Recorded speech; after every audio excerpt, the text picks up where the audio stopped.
ஸ்ரீ பேச்சியம்மை ஜோதிடரே அனைவருக்கும் வணக்கம். உங்கள் ஜோதிடர் குமரன் பேசுகிறேன். 2025ஆம் ஆண்டு ஆடி மாதம் துலா ராசிக்கு உண்டான பலன்களை இங்கே பார்ப்போம்.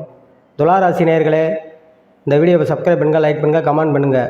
துலா ராசி நேயர்களுக்கு ராசியை குரு பார்ப்பதும், ராசிநாதன் சுக்கிரன் 8இல் ஆட்சி பெற்று 2ஆம் இடத்தை பார்ப்பதும், புதன் 9இல் ஆட்சி பெற்று இருப்பதும் நல்ல முன்னேற்றங்களை உண்டாக்கும்.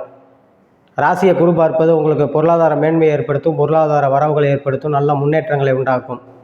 சுயதொழில் புரிபவர்களாகவே அதிக லாபத்தை ஏற்படுத்தும். 11 கூடிய லாபாதிபதி சூரியன் 10ஆம் இடத்தில் ஆட்சி பெற்று இருப்பது சுயதொழில் புரிபவர்கள், சொந்த தொழில் புரிபவர்களுக்கு நல்ல முன்னேற்றங்களை ஏற்படுத்தும். புதிய தொழில் ஆரம்பிப்பவர்களுக்கு புதிய தொழில் ஆரம்பிப்பதற்குண்டான வாய்ப்புகளையும் உண்டாக்கும்.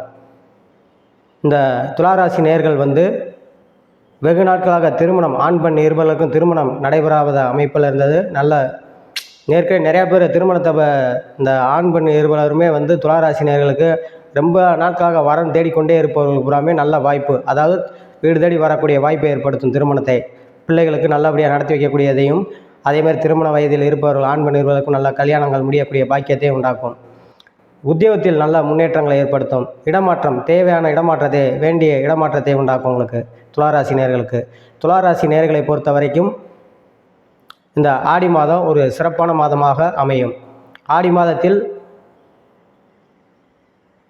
எந்த ஒரு காரியத்தையும் தொட்டாலும், அதாவது வளர்ச்சிக்கூடிய இதுகள் புறமே தொடரலாம். ஆடி மாதம் நிறைய பேர் ஆடி மாதம்னா ஆடி மாதம் என்ன, எந்த காரியமும் செய்யக்கூடாது நினைக்கக்கூடாதுங்க.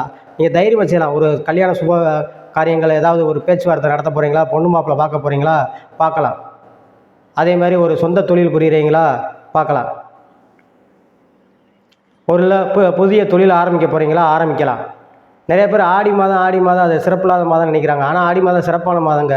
ஆடியில் ஒரு பொருள் வாங்குங்க, நல்லாயிருக்கும். ஆடி மாதத்தை பொறுத்த வரைக்கும் எந்த பொருளுமே நீங்கள் கொண்டு போய் வைத்தீங்கன்னா அந்த பொருள் திரும்ப பெறாது. இதுதான் ஆடி மாதத்தில் உண்டது. கல்யாணம் முடிக்கக்கூடாதுன்னு சொல்லியிருக்காங்க அந்த காலத்தில். எதுக்கு கல்யாணத்தில் முடிக்கக்கூடாதுன்னு சொன்னாங்க? ஆடி மாதத்தில் கல்யாணம் முடிக்கும்போது சித்திரையில் குழந்தை பிறக்கும், சயின்டிஃபிக் ரீதியாக சொல்லி வச்சாங்க. ஆடியில் அதுபோக இன்னொரு விஷயத்தையே ஆடி மாதத்தில் இது பண்ணி வச்சாங்க. ஆடி மாதத்தில் ஒரு சுபகாரியம், அந்த காலத்தில் ஒரு வீட்டில் சுபகாரியம் நடத்துகிறாங்கன்னா சித்தப்பா, பெரியப்பா, தாய் மாமா அப்படின்னு ஒரு குடும்பம், அந்த உறவுகள் ஒரு 10 பேர், ஒரு 15 குடும்பங்கள் உறவுகள் ஒன்று கூடி திருமணத்தை தவிர வேறு எந்த வேலையும் பார்க்க மாட்டாங்க. அன்றைக்கி இருந்துச்சு. அது ஆடி மாதம் நம்ம எல்லாருமே விவசாய பூமியாக இருந்தனால, எல்லாருமே விவசாயிகளாக வேறு இருந்தனால, இந்த ஆடி மாதத்தில் விதை நடப்போறனால அந்த வேலையை தான் பார்க்க முடியும். அதனால் ஆடி மாதத்தில் திருமணத்தை நம்ம இது பண்ண முடியாது அப்படிங்கிறதுக்காக ஒரு தள்ளி போட்ட இதாகவும் இருக்கிறதுக்கு வாய்ப்பு உண்டு. அதனால தான் இதை சொல்லி வச்சாங்க.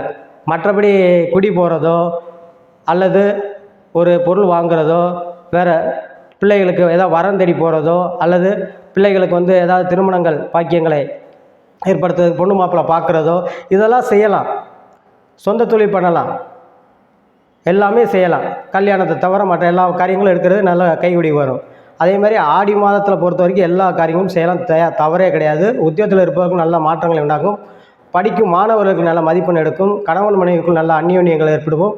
வெகு நாட்களாக பிள்ளை பாக்கியம் இல்லாதவர்களுக்கு பிள்ளை பாக்கியம் கிடைக்கக்கூடிய, குழந்தை பாக்கியம் கிடைக்கக்கூடிய யோகத்தை ஏற்படுத்தும்.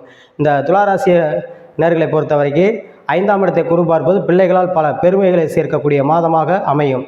இந்த துளாராசி நேர்கள் வணங்க வேண்டிய தெய்வம் முருகப்பெருமானே.